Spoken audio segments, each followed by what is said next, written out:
Guess what month it is, Nick? It's the month where I stopped drinking Mountain Dew, say I'm doing some kind of diet, and then in 1 month later, I'm back to drinking Mountain Dew. That would make it just every other month of the year. So Yes. okay, so no, it's not that. That'd be nice though. You should think about that. And maybe do that. Well, maybe you should think about not drinking coffee all the time. Coffee is drank by 70% of the country every day. People wake up, and what brightens their day? What puts them in a good mood? That morning cup of coffee, that cup of Joe. You ready? You want to hear what brightens my day? I wake up, I look over next to me, I see my wife, and remember, shit, I'm married. I can't get rid of the red. What? Anyways, no, it's not that month. It's not your normal every other month. It is, in fact, though, Action Movie August. So what does that entail? Well, typically we slant towards the horror genre. Have you seen us go through the Nightmare series, the Halloween series, the Evil Dead series? And the only way to take a break, the only way to prevent that brain damage of too many horror movies is to every year take 1 month and focus on a different genre. And I know Nick wanted to do musicals, and I thought about it, and I said, okay, maybe musicals someday, but why not action movies? So should I put Jason's ashes back that I still have from that day? Stop going to the graveyard. Stop getting Jason's ashes. What? Well, I assumed We're past that. I assumed you wanted to try and make a new Friday the 13th movie today. I mean, you had the right idea, man, but you got to save that for October. There's a Friday 13th coming in October. Well, fine. I'll put his ashes back. You know how hard it is to get these things? Look, this month, I want you to think about the metallic R from Terminator, or the Predator's head, or How about just completely... Jackie Chan's foot. Or how about we just think about infiltrating an apartment complex to get some bad drug lord? What could go wrong with that one? Well, I have some questions. I want to do it, but is our police chief corrupt and have bad intentions on raiding this apartment building? Because if he does, it may not work out for us. Well, that's the only way we're getting in. It's not authorized otherwise. So there's no backup for us. Nope. No one's coming to help us when the bad guys know that we're coming because they have alarms set up throughout the building, and now they're coming at us, and we can't even call back. We can't even call Riggs and Murtaugh. Exactly. Because they're too over the shit. Exactly. Damn it, man. I don't know about this. I'm glad this is a movie you're talking about, not real life, because we'd have some problems. I think we'd make it on the first floor and be killed. Of course not. They at least let these guys go up to the 6th floor. That's true. On the 6th floor, it was everybody in the apartment building. Well, now, hold on. They were all offered free rent. You can all stay here for the rest of your lives if you take out these people. That's a pretty sweet deal. You're damn right it is. Shame their apartment's a shithole. Yeah, probably most of them wanted to move out anyways, though. Right. So why do I want to live in some kind of drug dealing, crack building, whatever this place was? We don't know because the story's so light that there's no explanations for anything. I don't know what's going on. Easy, because if you try to leave, then you'll be seen as a threat because now you know what this drug lord Tama has done the entire damn time, which means puts you as a threat. So then you'll have to deal with Mad Dog, and Mad Dog is, well, he's a dog. We can say one thing for sure: Tama is here to cause trauma. Yes.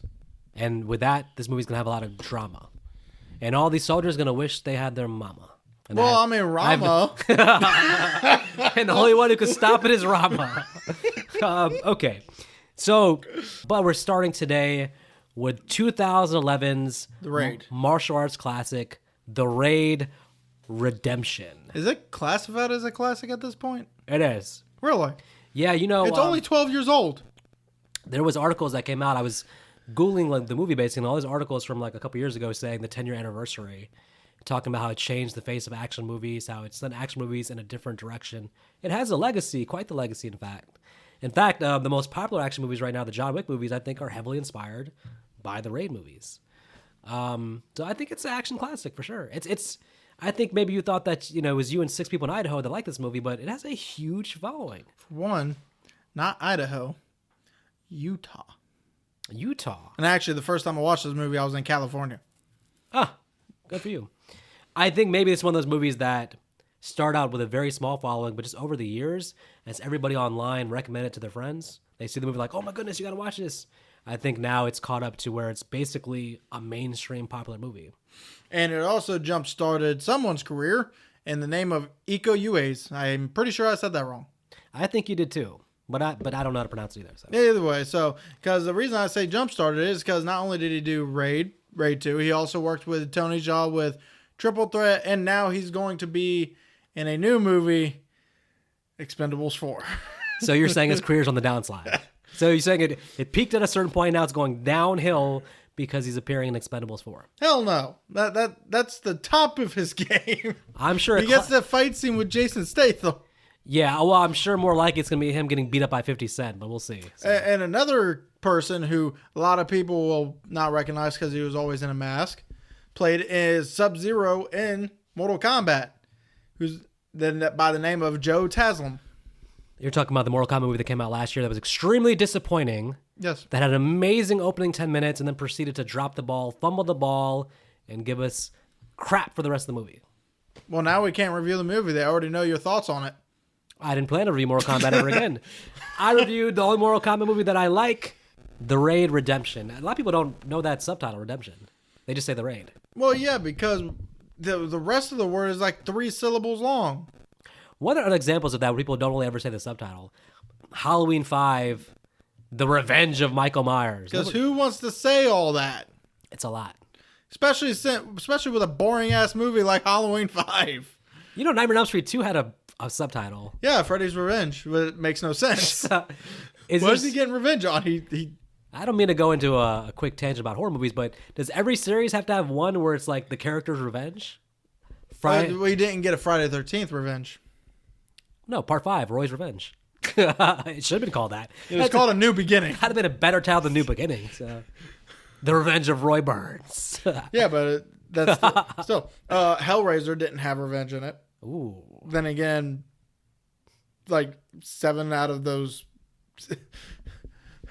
Let's see. I'm not even going to go into that. I think Pink Panther did have a Revenge of the Pink Panther. Yeah, but who wants to watch a Pink Panther eating people? I think it'd be fun. And, we're going to watch stuff that has a lot of shooting, explosions, UFC fights, apparently. But in terms of the martial arts world, in terms of just pure fight scenes, I know Nick, you could correct me wrong, but you're a huge fan of just straight hand-to-hand combat. Yes. You'll accept knives, which explains your I have a which spear explains upstairs. your unknown interest in the movie The Hunter. The Hunted. The Hunted, where 70-year-old Tommy wasn't Jones, even 70. He was in his late 40s. Late 40s, looking like he's 65, is running throughout the movie as if he's Tom Cruise, chasing the bad guy. But we're having an epic knife scene where he wins, and the whole time I'm thinking, there's no way that Tommy Jones would have won this fight. Yeah, there was. We reviewed The Hunted, Nick's favorite knife fighting movie, the only knife fighting movie I can think of. That's been the archives if you want to. That's because you haven't watched Raid 2 yet. Oh, that's true. Okay. So I must confess, I'm a first-timer with the Raid series. I hadn't seen Part 1, hadn't seen Part 2, I'd always heard about them, but this was an opportunity to explore what many say are some of the best fight scenes of all time. I didn't know. I was thinking, is it really going to be better than the fight scene in Freddy vs. Jason? Probably not, but I'll give it a chance. Is it really better than Tommy Jarvis versus Roy Burns in Yes. New Beginning? Listen, these are pretty subjective things, you got to say. So Yeah, but I didn't know Roy Burns was part of Chucky versus Andy the Kid. Come on. I thought it was Chucky versus Leprechaun. It'd be nice, but there's no actual movie with that. Damn it. Warwick Davis, where are you? Leprechaun versus random person who stole this pot of gold. Gotcha. Chucky steals pot of gold. He needs money. He does, actually. Yeah, well, someday. Nah. So I'm a first timer with the Raid, so watched it, and we'll get in the details there. First, tell me about your history with the Raid. So my history was actually 2011, late 2011. It just got out on DVD. I was in my training school up in California for FES, and I was in the Coast Guard. And one of my bunkmates said, "Hey, let's watch The Raid." I said, "Sure." Never seen it. And this is right after we just watched The Protector with Tony Jaa. Okay. So we put that in, and I enjoyed every single bit of it what I remember. It was definitely extremely brutal, and that's what I've always been missing in my action movies of late. Is, by this point I've seen a lot of action movies, Not many of them can get that good anymore, that intense. At this point, I was sitting there thinking the main character could actually die with how badly he's getting the fuck beat out of him. Yeah, I mean, this movie definitely doesn't have a lot of realism in it for sure. And some of the fight scenes, they don't pull any punches, and you do fear for the main character's life, which I would say is, in today's modern world of the John Wicks and the Dominic Torettos, you never really fear for the heroes because they're just made to be so invincible. So seeing a character get his ass kicked to a point where, and also just knowing that, hey, this is the kind of movie where anybody can die. Great stuff. But let's go back to the beginning of the movie because we need to establish The character has a wife. the story. Whatever story there is here. The story is main character has a wife, has a baby. He's apparently religious because he's praying before this infiltration. And then he goes up to his dad after saying bye to his wife. Don't worry, I'll bring him back. Now that clues us into sort of where the story is going. First time watcher, not knowing who he's bringing back, I assumed that maybe he had some kind of family member. And he was going to... Actually, I kind of guessed that out loud. I was like, oh, he's obviously maybe has a little brother or an older brother or something where... I assumed it was his mom. He said he's going to get him back, bring him back. Okay, well, let's move on from that. Ladies and gentlemen, that's the story of the movie. The real story comes when he's riding with his fellow, I'm going to say SWAT team officers, because honestly, this is a SWAT setup. Yep. But SWAT team officers, and their sergeant is laying down what's going on, who our villains are, what's the stakes, and that he doesn't want to see an empty seat when they leave. Oh, this guy's asking a lot. Yeah, he's expecting a lot. Yeah, and right after that, we see our villains just chilling while the main bad guy takes a gun to, I'm assuming, 6 people's heads because he had a 6-shooter. Yeah, the bad guy is just not worried at all throughout the entire movie, basically. So the SWAT team, this reminds me of the beginning of Dawn of the Dead also, where they're taking over the building that has all the zombies in it. Mm-hmm. So I had that thought, basically. When they overtake the building, they shoot a kid. Well, the white guy shoots the kid. I don't care what anyone says. That guy's fucking white. Well, regardless, I just basically came away being against the SWAT team once they shot the kid. Oh, yeah, but... Because I was like, that was kind of harsh. The kid was already into the next hallway. Why are you shooting him? Well, easy, because the kid is what warned them of the fact that they're in there, even though, come to find out, our main villain actually already knew. He was watching them go through the floors. And my thought is, I'm assuming he wants them high enough so when he starts bringing his guys out to start fighting the SWAT team members, he's like, well, now y'all can't leave. You're too high up. Yeah. So I'm assuming he wanted them higher before all that happened, but... And apparently he has friendly neighbors. Very friendly. He quickly alerts them to their presence, and then his neighbors apparently are snipers. Yes. Well, okay, those are going to come in handy. So. And they did come in handy. For some reason, a guy stood... I understand you hear something screaming out the window, so you look and he gets shot in the eye. Yeah. That one doesn't bother me. The one that bothers me is the guy who runs up to him going, "Are you okay?" And I'm like, you just saw him get shot through that window and you're going to get that close to that window? Not like that, but he spends so much time there, he allows the other guy to take out his knife, his machete, and basically kill him. Like, what's going on here? And then we get an actual really cool scene in this stairwell. Yep. Where all the lights are out. You can feel the tension rising as all the SWAT team members are trying to be quiet because the villains can't see them either. That's true. They're trained downwards, but they don't know exactly where. So it's like, well, we don't want to lure them to our position. Vice versa with our main characters. So you get this intense, very quiet scene because they turned off all music for it too. Yeah. Until someone, I guess, gets spooked and he shoots a door. Lighting the place up and giving their position away. Then we get a shootout. Our first shootout of the movie. Actually, I think our only shootout of this movie. Only pure shootout. A lot of people die. A lot of people get shot. Then we get a fridge explosion. Amazing. That was a very creative thing they did, the fridge explosion. Why is it the rookie who's coming up with the ideas to get out of this situation? Because they mentioned that this character's a rookie, or main character's a rookie. I'm like, can y'all explain to me why he's the one coming up with the ideas? Him being a rookie, kind of unbelievable because He's the best pure fighter of the group. He's also the best strategist. Right. I mean, if he's a rookie, he's getting promoted to sergeant pretty quickly. So. Well, I mean, that's going to be pretty easy since our sergeant dies later on. Someone's got to take over. And this rookie definitely qualifies. Oh, yeah. Well, then we get, more fight scenes, or all of our characters kind of split up with, again, another pretty intense and actually extremely quiet scene as our machete gang is going around killing all the survivors of the fridge blow up. Yeah, probably the most interesting to happen is the guy letting them into their apartment. With the guy with the sick wife. Because he didn't have to, first of all. Nope. What's funny is I initially thought the bad guys were making a point not to search people's apartments. Because until they got to his apartment, they really weren't.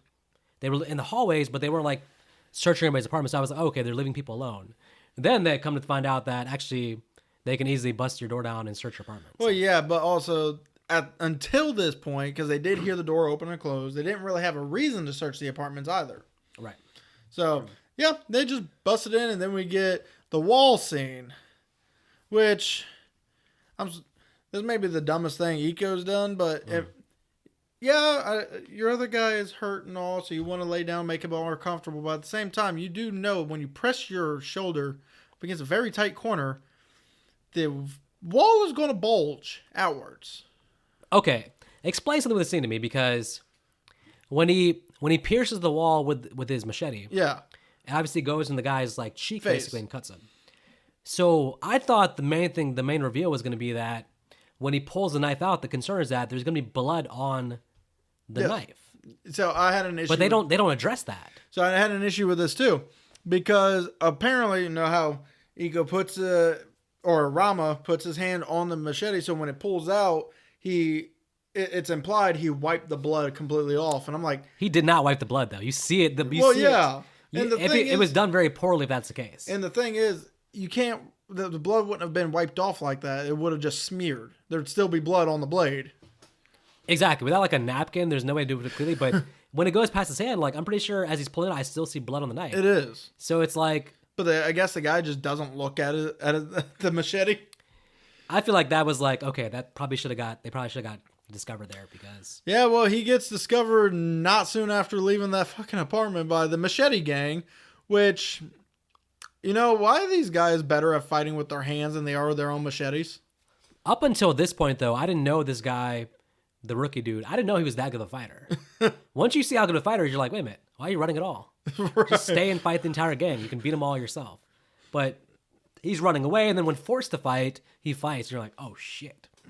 Well, again, what's bad is with this machete gang, they're swinging wildly. He's beating their shit out of them. And then when he disarms them, then he's having trouble with these guys. I'm like, why do these guys need a machete if they're good with their hands? Mm-hmm. Yep, true. Because even though Rama's a good fighter, so apparently is the machete gang leader. Because he's also throwing them around. He's getting hits in. Yeah. They're all pretty good fighters, it seems like. It's just that some of them, when you're doing a 10 versus 1 person fight, you need like 9 of them to act stupid. For the one person to win, they can't all be smart because he has to take out 5 of them at least with like dumb shit. So, the movie's brutality sticks out in a big way. It reminds me of Battle Royale, where the pure violence factor of it. This movie is like not for the weak of heart. There's some scenes that are so violent to me that's like way more. This is an action movie August, but some of this is way more violent than the horror movies we watch normally. Honestly. Mm-hmm. Now, I know we gloss over the action scenes because most of them not really much to talk about. There's one I want to bring up, and that is Mad Dog versus Jaka. Yes. And the apartment scene, and that's only because, as you see, Jaka has a height advantage, which also means he most likely has a strength advantage against him as well. He does have both, I think. So, as the fight's going on, you see them exchanging blows, but then you notice, if you pay attention, Mad Dog actually starts using the environment sort of to his advantage, like one where he kicks off the wall to knee Shaka in the face. Yep. Which is definitely Jaka's downfall, because after that, Mad Dog's just wailing on him after that point. Yep. I mean, Jaka's barely getting any hits on him, and then finally, I guess Mad Dog's just tired of the fight. He's not getting hit anymore. He's like, okay, I'm just going to break your neck now. Which he seemed to get pleasure out of. On the first time watch, it's pretty unexpected, honestly. Like, I know that, in hindsight now, I know that they're building up Mad Dog as such a beast that when he fights the two at the end, you're like, well, we've seen him fight. We know he can fight. But, man, unexpected. You don't see good guys usually get killed like this, where they just get straight up beat up in a one-on-one fight, and then that's it. Well, I mean, to be fair, he didn't get beat up until the end. They were exchanging blows. He could have killed him. Yeah. But He had a chance. unfortunately, that, like I said, that knee after jumping off the wall is what did him in. Because I'm assuming that his nose broke and the whatever cartilage in here kind of went in and probably pierced his brain just enough. He was out of it after that. He couldn't really do much. So. Right. Then get the full story of why Rama is there in the first place, besides the fact that it's his job. And that's because his brother has, I guess, worked his way up to being the top of or one of the top people in the Empire. Tama's right-hand man. When his brother kills the other two dudes in the elevator, that's a good sign of like, okay. Because I didn't know if he was going to be against his brother still or try to help him out. When he kills the other two dudes in the elevator, it shows like, okay, he's going to try to help his brother. Yes. What I'm trying to figure out is, I feel like the rest of the ending probably would have been a little bit better if Andy stuck with Rama. Yep. Versus then going back to Tama. Why are these two names so similar? Because trauma must meet Rama. And that's the only way to maximize drama. But still, for some reason, Andy decides to go back up to Tama, and Tama's like, "Are you sure you got nothing to tell me?" Did he not know that Tama has cameras everywhere? He was with him when he saw his brother shoot during the shootout. So I'm thinking, this guy has cameras. He sees everything. Yeah. It was pretty silly for him to think that he was going to just like play both sides. And you also know that Tama is, for a villain that seems stupid, he's actually pretty smart with some of the things he does in this movie. 100%. He's very laid back too, so. Well, yeah, I think that part's his downfall is how laid back he is. Yeah, he never panics.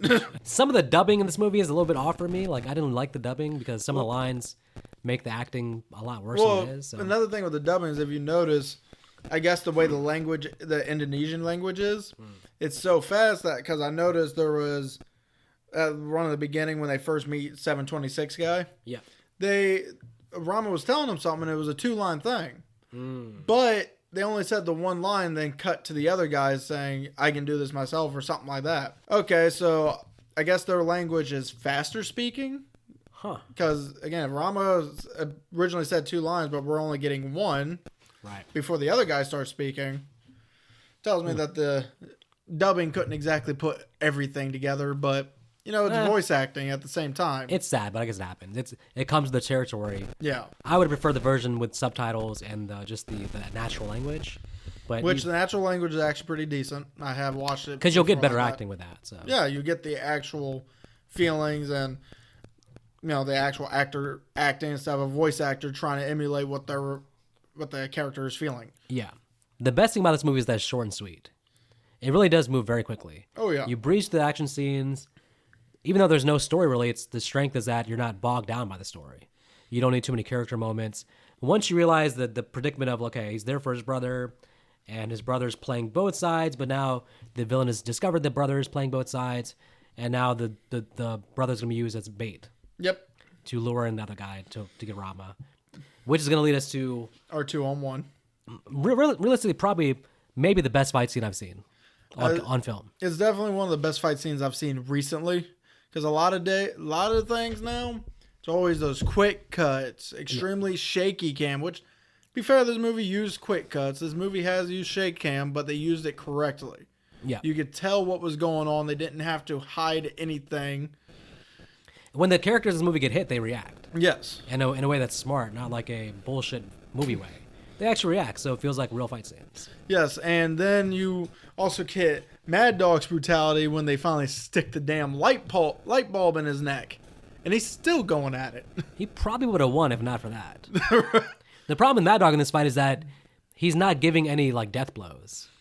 Well, he wants the fight to continue because he's still getting hit by these characters. Two things that kind of went a little bit far, though. At one point, he bashes the brother. He bashes his face into the concrete a couple times. Yes. That probably should have been for the brother. And then also, I think with Rami, he bashes his head into the wall, the concrete wall. Oh, yeah. So they go a little bit far sometimes. They're like, okay, this dude wouldn't be like a scratch on his face. He'd be like brain dead after getting hit in the face. Well, I mean, they did the same thing with Mad Dog. They put his face in there a couple of times themselves. Yeah, like the only thing I can't buy is like when you're actually bashing someone's head against the concrete floor, and they're like, "Oh man, I'm okay still." It's like, Well, I think the brother was out for a second because Rama was about to get his neck snapped. yeah, but specifically the face getting smashed on the floor, he was up like 10 seconds later. He was barely phased, so that was the one thing. But then we wouldn't have gotten such a decent fight scene, and it's obvious if these two try to go at him one-on-one, they would have lost. But Mad Dog just likes the fighting. Yes. He wants to keep fighting forever.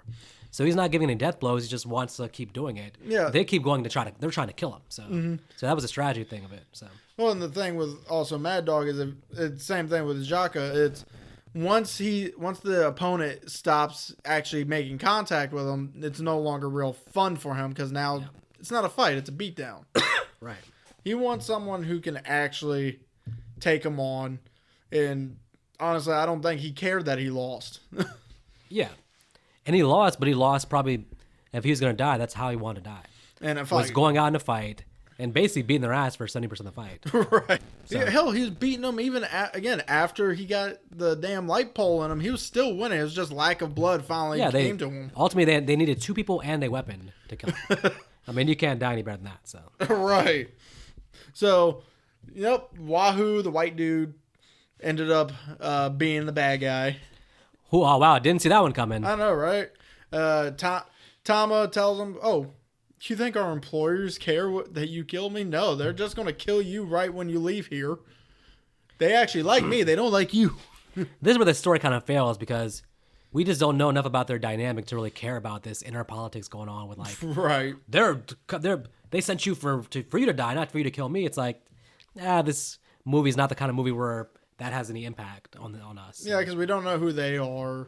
None of that. Yeah. So after overall, Tama's dead.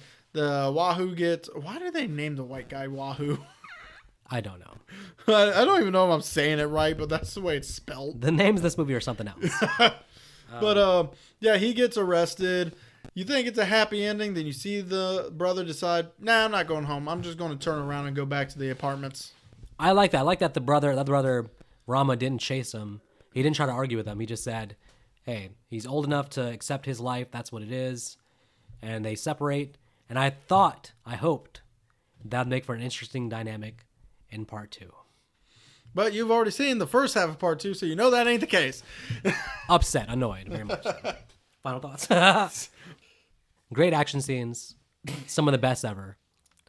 Light on the story, light on the acting, but I do like the main character. I like his brother. I like the villain, even though the villain doesn't have to do much at all. I'm gonna say 3 stars because I think that it delivers what you want out of an action movie, especially a martial arts movie. It's not a masterpiece, I don't think, because there's not enough there story-wise to make it a masterpiece. But I think that it's probably in the upper tier of like just pure fighting movies. So I'm going 3 stars. I think I'll rewatch this. Maybe I'll actually like it even more down the line. But on the first watch, my initial reaction is 3 stars. So me, this is going to be one of the times where I have to give this rating a little bit higher than Vic did. What? Yep. This never happens, folks. Yeah, I know, right? But no, I'm giving this movie 3.5, and it's actually mainly about what you said. This is one of those movies you sit down, you don't need to worry about no story. You can just sit there, enjoy it, have fun. The movie does that. Movie gives you your cringe moments with some of those fight scenes, like the knife going into the guy's leg and then pull up. Oof. What about the guy that got flipped over onto these stairs and he lands on his back? He just basically bends in half. Yeah, that like I said, this movie definitely is the guy that lands on the door where it's all comes yeah, to his throat. right, yeah, cringe, man. But wow. yeah, the movie is fun. It is exciting. You don't have to worry about the story. They give you enough plot points to know why they're there and then enjoy why they're there. Yeah. So overall, this movie is a 3.5 for me. It would have been a 4, but this is kind of one of those things where even the action can't be that good. A 4 needs to have that great storyline with it, and that's just not this one. So 3.5. A 4 needs to be one of the best movies of all time, I feel like. Yeah, and the Thing almost made it. How hard we are as like raters, it's hard to give us 4 means you're saying it's a perfect movie. So that's tough. I mean, for me, there are 4 stars, but as someone trying to actually rate the movies, it's hard to do that. It is, yeah. All right, folks, that's the first week of Action Movie August in the can. Let us know in the comments if there's any action movies that you want us to see, that you'd like to see us do. So, Yeah, because this August has, was it 5 Thursdays? yeah, maybe we'll throw in a bonus episode if you guys let us know there's some action movie that you want us to review. Mm-hmm. So as always, you don't have to go home. You do have to go to your nearest Pizza Hut, get you an overpriced pizza with stuffed crust. Or you can go to Papa John's, get you an underpriced pizza with pepperoni stuffed crust. I say stay at home, cook your own food, eat healthy. Don't give your money to these pizza corporations. I mean, you can do that too, but this depends on if you know how to cook. YouTube videos, you can learn pretty quickly. I've seen people do YouTube videos and then fail miserably. If you're gonna do a pizza, don't be afraid of Little Caesars. It's inexpensive. It's actually a lot better than people say. I mean, Papa John's ain't that expensive either. Still much more than Little Caesars, though. Oh, yeah, but Little Caesars is meant for people who only need $5 pizzas. $6 now. Oh. $7.50 actually. Oh, my gosh. But it's still pretty good, though. That's what I'm saying. Is it still able to where you walk in, there's like a whole pizza rack, and you can just grab a pizza and go now, or is that gone? No, you end up waiting 50 minutes. Fuck. all the positives are gone. But I still think it tastes pretty good. I recommend them. It still tastes pretty good, in my opinion. Anyways, until next week, folks. Peace. Peace out.